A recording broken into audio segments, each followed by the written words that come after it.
Бәріне сәлем, каналға қош келдіңіздер. Бүгін өте дәмді жұмсақ болып шығатын духовкада пирожки пісіретін боламын. Видеоны соңына дейін көріп, каналға тіркеліп кетуді ұмытпаңыздар. Ең алдымен ыдысымызға жылы сүтімізді құямыз. Оның үстінен дрожь салып, қантымызды салып, барлығын жақсылап араластырып, көтерілгенше 10 минутқа қойып қоятын боламыз.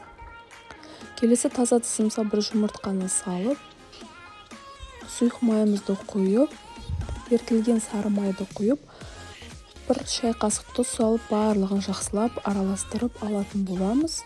Соң көтерілген дайын болған апараны құйып, барлығын араластырып, електен өткізілген ұнымызды салатын боламыз. Бұл жерде ұнның барлығын салып жібермейміз. Ұн әркімде әртүрлі, сол себепті көз мөлшермен салатын боласыздар. Менде 410 грамм ұн кетті.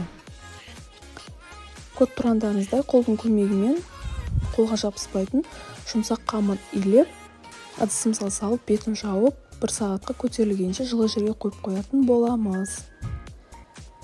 Міне біздің қамырымыз дайын, көріп тұрғандарыңыздай күшті болып көтеріліп шықты.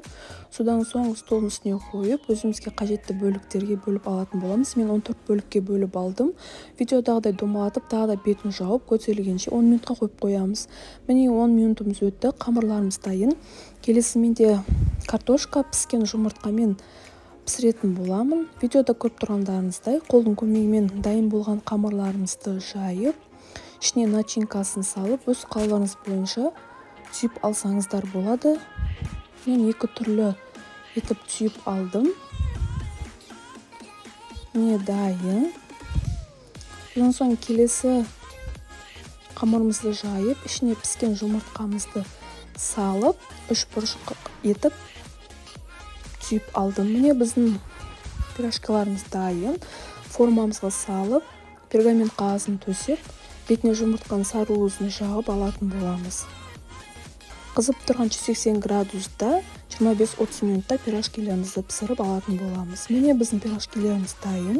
Көріп тұрғандарыңыздай өте дәмді жұмсақ болып шықты. Құрамы мөлшерін төменгі описаниеда таба аласыздар. Үйде жасап көріңіздер. Егер де видео рецепт ұнаса, каналға тіркеліп, лайк басуды ұмытпаңыздар. Ас болсын!